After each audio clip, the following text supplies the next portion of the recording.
एक समय कांचीपुर नामक गांव में व्रज नाम का एक चोर रहता था। चोर नाम के भांति ही व्रज हृदय का था।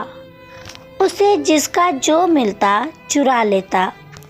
उसे तनिक भी दया नहीं आती थी कि उस सामान के स्वामी को कितना कष्ट होगा। वह चुराए हुए धन को सिपाहियों के भय से जंगल में जमीन के अंदर छुपा देता था। एक रात वीरदत्त नाम के लकड़हारे ने ये घटना देख ली और चोर के जाने के पश्चात जमीन खोदकर उसके चुराए हुए धन का 10वां हिस्सा निकाल लिया और गड्ढे को पहले की भांति ढक दिया।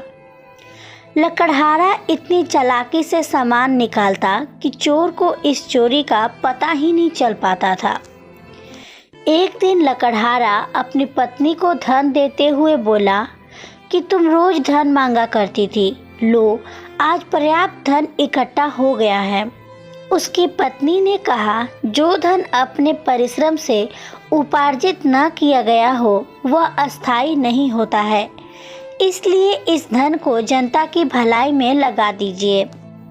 वीरदत्त को भी ये बात जच गई, इसलिए उसने इस धन से एक बहुत बड़ा तालाब खुदवाया जिसका पानी कभी भी नहीं सूखता था।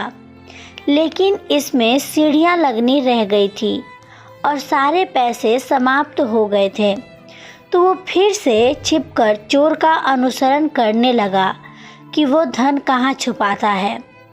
इसके बाद फिर उससे 10वां हिस्सा निकालकर तालाब का काम पूरा करवाया तथा उसने भगवान शंकर और भगवान विष्णु के भव्य मंदिर बनवाए, बंजर जमीन पर खेत बनवाए और गरीबों में वितरित कर दिया। गरीबों ने उसकी सेवा से प्रसन्न होकर उसका नाम द्विजवर्मा रखा। जब द्विजवर्मा की मृत्यु हुई तब एक ओर से यमदूत आए और एक ओर से भगवान शंकर के गण आए। उनमें आपस में विवाद होने लगा। इसी बीच वहां नारद जी पधारे। नारद जी ने उनको समझाया, आप विवाद न करें।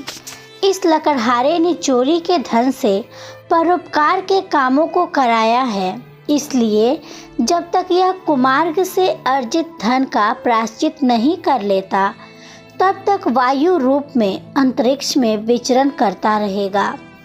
नारद जी की बात सुनकर सभी दूत वापस लौट गए तथा द्विजवर्मा 12 वर्षों तक प्रेत बनकर घूमता रहा। नारद जी ने लकड़हारे की पत्नी से कहा, तुमने अपने पति को सद्मार्ग दिखाया, इसलिए तुम ब्रह्मलोक जाओगे। लेकिन लकड़हारे की पत्नी अपने पति के दुख से दुखी थी। वह देवर्षि से बोली, जब तक मेरे पति को देह नहीं मिलती तब तक मैं यहीं रहूंगी। जो गति मेरे पति की हुई वही गति मैं भी चाहती हूँ। ये बातें सुनकर देवर्षि बहुत प्रसन्न हुए। उन्होंने बताया कि तुम अपने पति की मुक्ति के लिए शिव की आराधना करो। उसने अपने पति की मुक्ति के लिए अथक मेहनत से भगवान शिव की आराधना की। इससे उसके पति के चोरी का सारा पाप धुल गया। फिर दोनों पति पत्नी को उत्तम लोक मिला। इस पौराणिक सत्य कथा का निष्कर्ष यही है कि कोई भला काम करने का अच्छा फल जरूर मिलता है, लेकिन कोई भला काम करने के लिए कभी किसी गलत काम का सहारा नहीं लेना चाहिए, अन्यथा उस गलत काम का भी दंड जिंदा रहते या मरने के बाद जरूर भुगतना पड़ता है।